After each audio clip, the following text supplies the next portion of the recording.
Polígrafo de la Estrella de Panamá.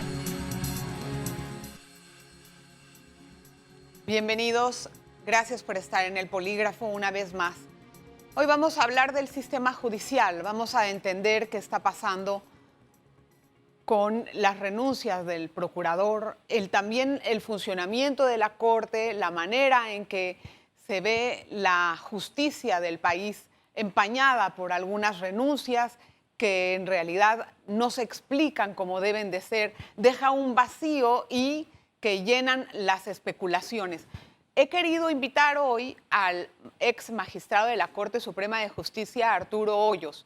Él estuvo en este órgano judicial por 16 años. Fue nombrado por el gobierno del presidente Endara y después por 4 años y después por el gobierno del doctor Ernesto Pérez Valladares por un periodo de 5 años, de 10 años. Entonces quería saludar al doctor Arturo Hoyos, que está con nosotros y fue muy amable de darnos la entrevista. Gracias, doctor. ¿Cómo está usted?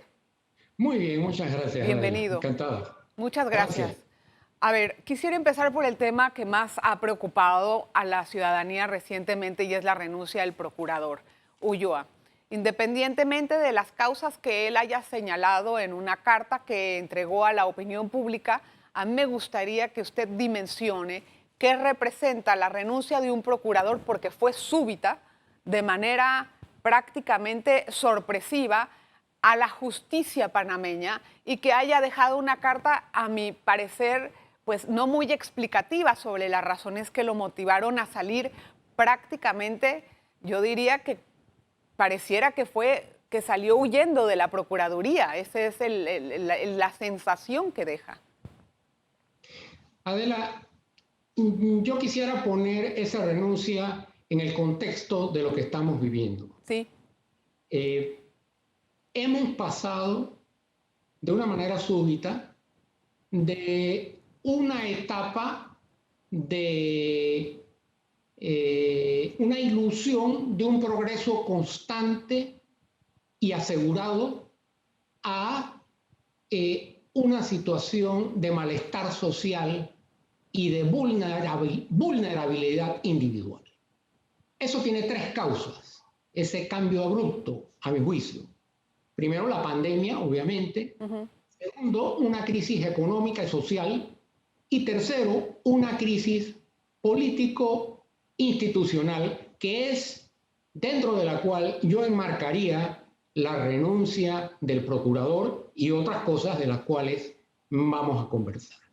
Sí, pero esta renuncia del procurador viene, no olvidemos, que viene también de otras atrás que nunca terminaron su mandato. El único procurador que ha cumplido los 10 años, y usted lo conoce bien, es el señor José Antonio Sosa.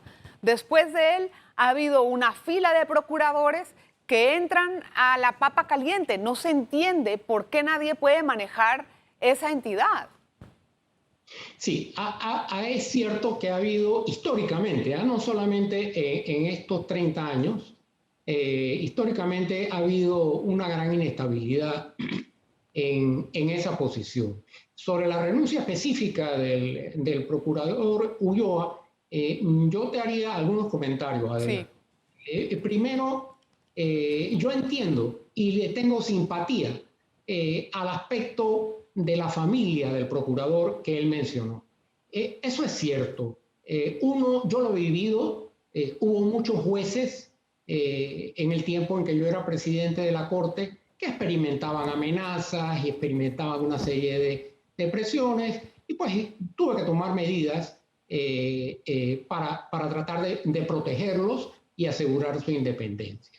Así que esa parte de lo que dice el procurador Ulloa, yo la entiendo y simpatizo con ella. Sin embargo, yo creo que el procurador Ulloa, o ex procurador Ulloa, debe dar una explicación, porque como tú dices, se han creado demasiadas dudas, demasiadas suspicacias y muchas especulaciones en torno al tema. Así que aquí creo que podemos pedirle al procurador que elabore las causas por las cuales él tomó esa decisión que fue tan intempestiva. Y una de dos, o no los dice, o nuevamente señala que no tiene más nada que agregar, y entonces, Adela, seguimos adelante y buscamos a alguien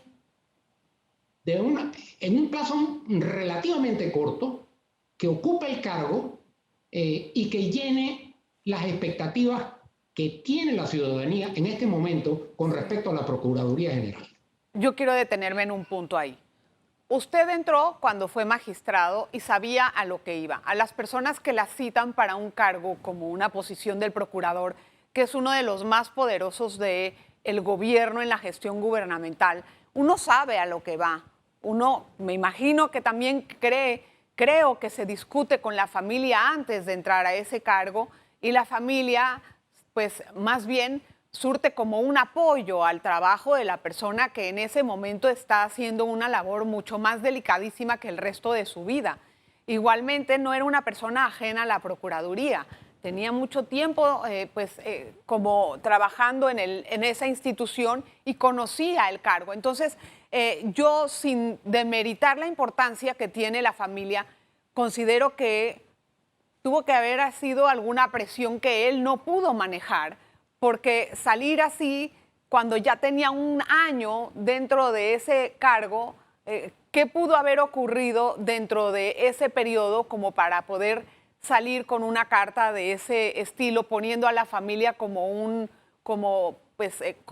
la causa de, ¿me entiende? Sí, sí. Yo estoy totalmente de acuerdo contigo, Adela. Eso va con el cargo. Ese es un riesgo inherente al cargo y uno tiene que asumirlo.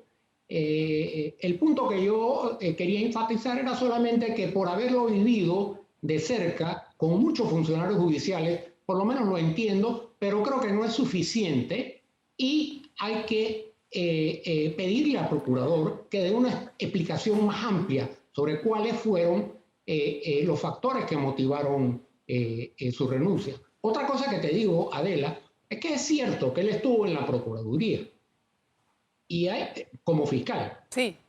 Estuvo en el Ministerio Público. Hay gente que están como magistrados o como jueces, pero una cosa es ser fiscal o juez o magistrado de un tribunal superior y otra cosa es ser procurador general y presidente de la Corte. Son dos historias distintas y la cantidad de presión y los problemas con los que se enfrentan son infinitamente superiores. Dicho esto, yo sí creo que todos estamos a la espera de una explicación que sea más atendible.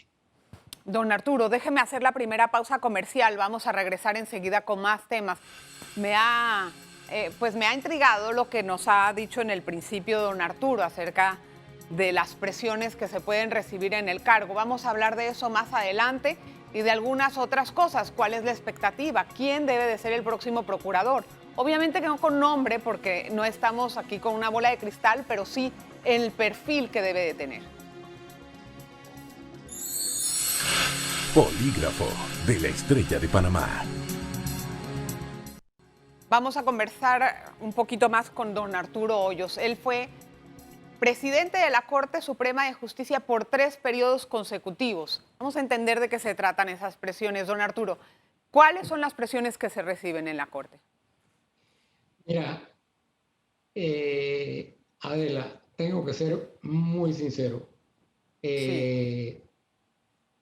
El problema más grave que enfrenta un presidente de la Corte en cuanto a, ya no digo presiones, sino amenazas, vienen del crimen organizado. Explíqueme un poquito más de eso. Recuerda que todos los magistrados tienen que ver habeas corpus y tienen que ver amparos. Cuando hay secuestros de fondos relacionados con el crimen organizado, pues se reciben llamadas anónimas, amenazas. Eso va con el puesto, pero el que no lo ha vivido antes ciertamente lo impacta. Yo no conozco un solo caso, en los tiempos en que yo estuve ahí, que ninguna de esas amenazas hayan surtido efecto alguno.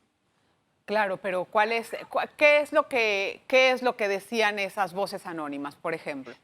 Bueno, sabemos dónde vive, dígale al magistrado que sabemos a qué escuela van sus hijos, ese tipo de cosas, ¿no? ¿Y qué hacía usted para manejar eso, como persona y también con sus colegas?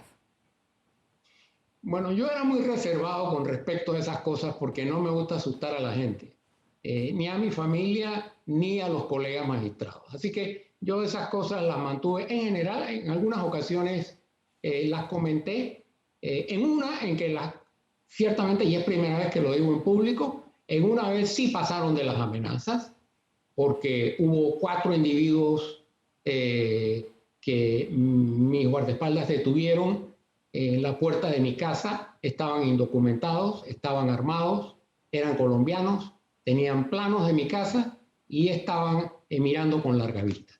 Eso nunca lo comenté con mi familia, mi madre hubiera muerto antes de tiempo, creo yo, pero sí lo manejé con Pepe Lucho Sosa, que era el director de la policía, y también se lo informé en su momento al presidente Pérez Valladares. Yo no creo que me iban a hacer daño, ¿Quién porque eran sabe? 4, y las personas que estaban conmigo, mis escoltas, eran 11 y mucho mejor armados. Así que, pero era una intimidación creo yo que no tengo pruebas, pero provenía más que todo de un narcotraficante muy importante que teníamos detenido. ¿Y cuál era o sea, qué es lo que él pedía? Prácticamente, ¿cuál era la requisición de él que supuestamente usted tenía que hacer? Bueno, no hay pedidos específicos, sino que presentan recursos, ¿no? Por eso, el recurso, ¿cuál era el que Pues, estaba en el caso? Exactamente eso que, es lo que quiero decir. que si hay fondos secuestrados, que si las personas piden medidas cautelares distintas, en fin, ¿no? Ahora, ¿qué hace la Corte con ese tipo de amenazas en general? Porque no es solamente para los magistrados. También hay jueces que han recibido amenazas de esa índole o de cualquier otra. ¿Cómo blinda la Corte a sus funcionarios? Bueno, hay seguridad interna e incluso en algunas ocasiones otros servicios de seguridad del Estado han prestado asistencia. Para estas cosas hay que tener carácter, Adela, y hay que tener carácter para, fundamentalmente, no es no sentir miedo, porque eso es humano. Lo importante es no dejarse intimidar.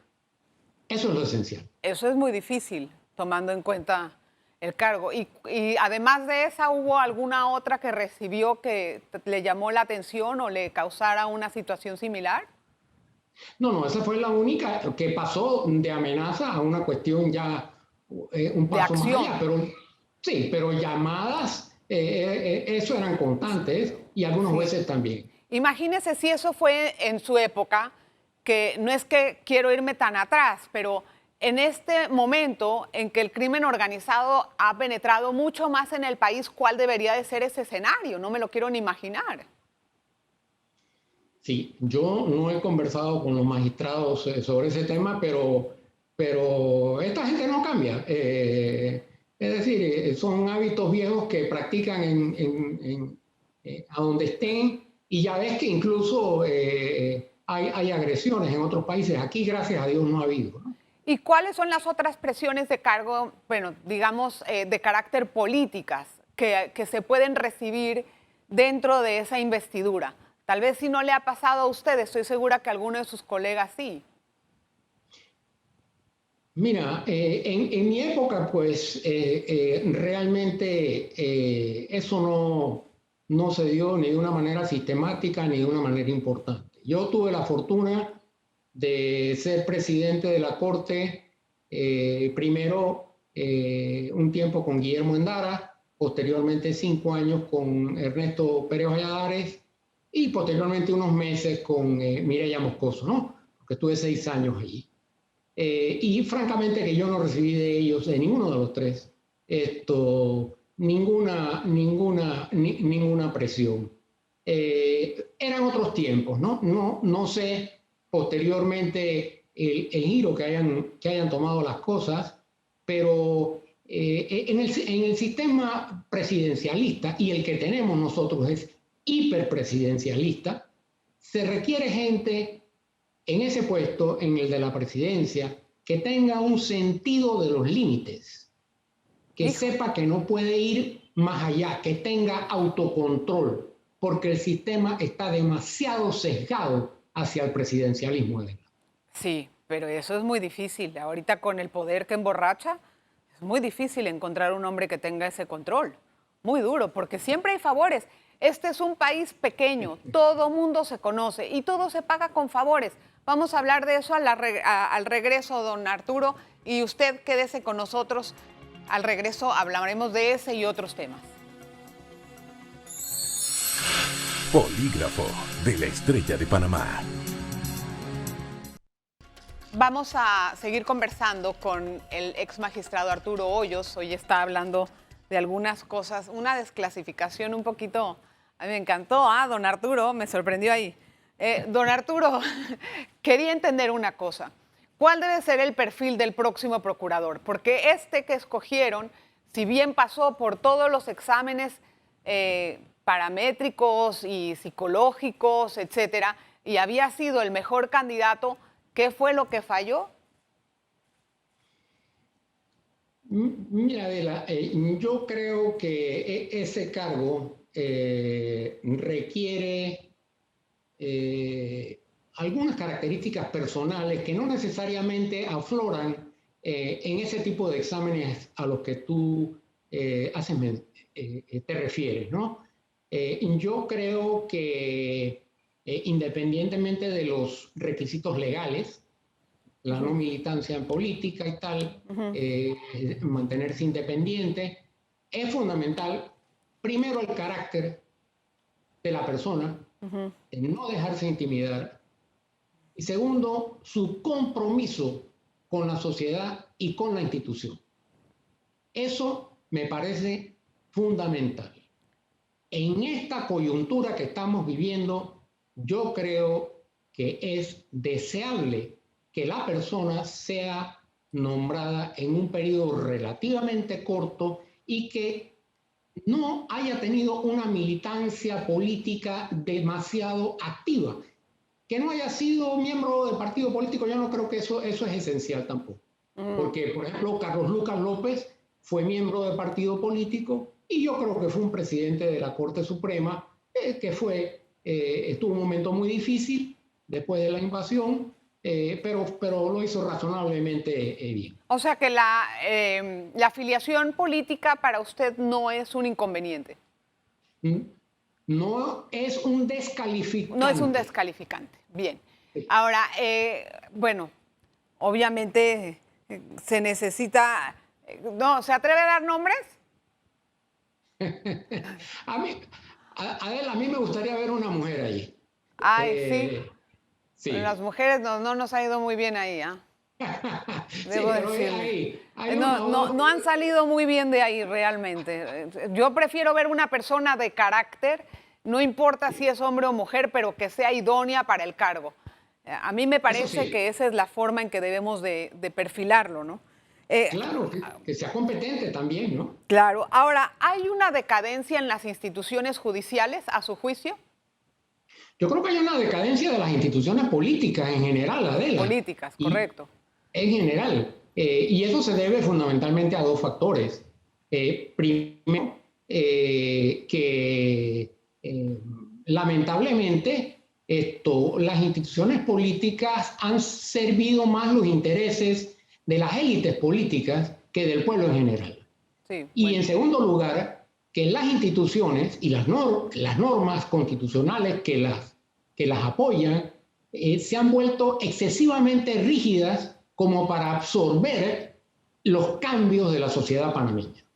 De tal manera que sí hay una decadencia de las instituciones políticas y eso hay que detenerlo con un cambio de rumbo. ¿Pero qué puede desencadenar esa decadencia? Bueno, los dos factores que te mencioné. Eso es un proceso que se ha venido dando durante los últimos años y hay que hacerle frente a través de cambios y de renovación de personas también, ¿no? ¿Cómo ha cambiado, por ejemplo, la Corte Suprema de Justicia con los recientes nombramientos?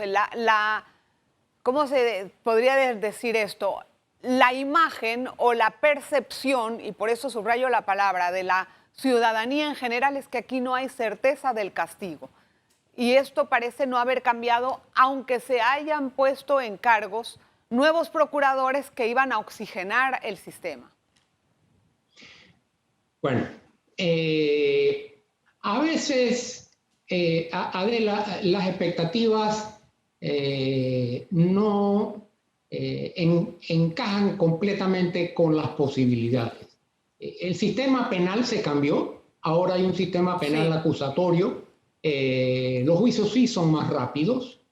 Yo creo que los nombramientos que ha hecho este gobierno, por ejemplo, son nombramientos razonables, son buenos magistrados los que se han designado, pero el tema de la certeza del castigo, Adela, tiene que ser previo el cumplimiento de un debido proceso, porque el derecho no es como las matemáticas, en que el orden de los factores no altera el producto. Aquí el proceso debido legitima el resultado, que además obviamente tiene que estar apegado a derecho. Pero esa es una de las cosas que a veces no se comprenden, que si no se sigue un debido proceso, entonces al final los juicios se caen. Y lo hemos visto.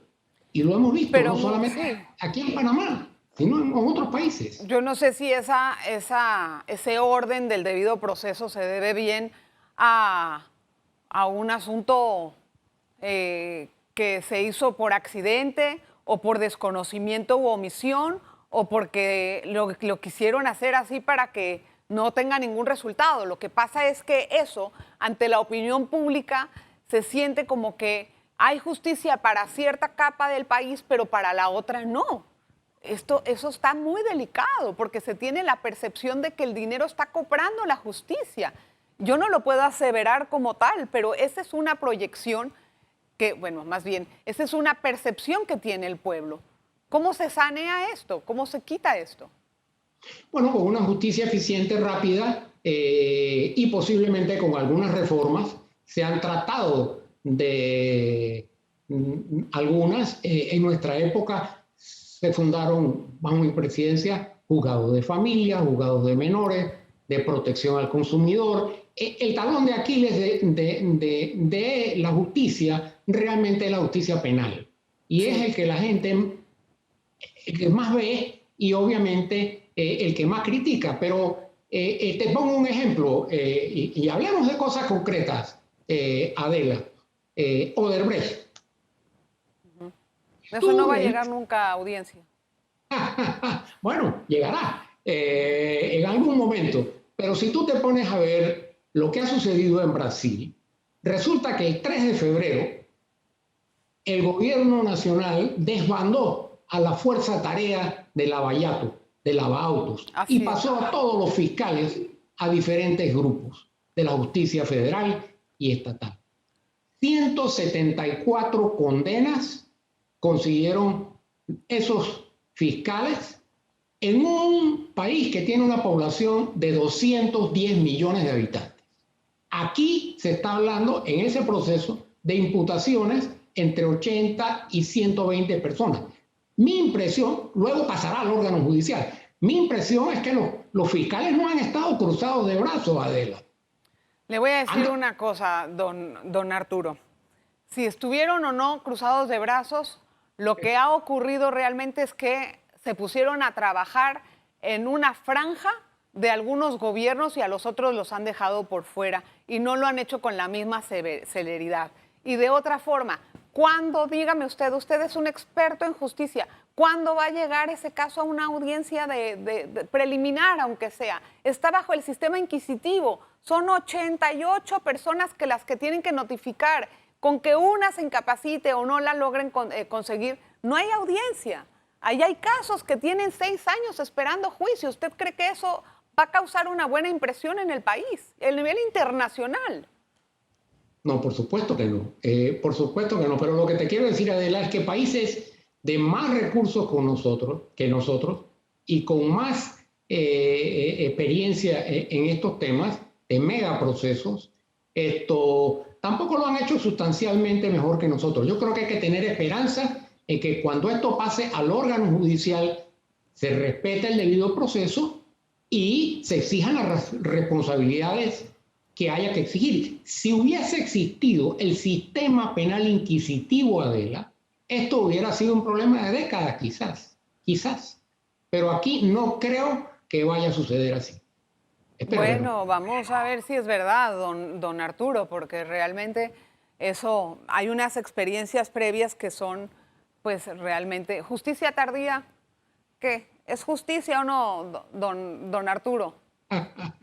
No, es cierto, pero la que es demasiado rápida tampoco es justicia. Hay tribunales populares por aquí en ciertos lugares que en 24, o las que hacían los corregidores en la época de Noriega, muy rápida, 24 horas y estabas en Coiba. Todos los extremos, digamos que son malos, don Arturo. Gracias por ayudarnos a entender el problema, don Arturo, y gracias por estar con nosotros. Muy amable, de verdad. Gracias por este programa y esta ilustración. Gracias a usted también por estar aquí en El Polígrafo. Nos vemos la próxima. Polígrafo de la Estrella de Panamá.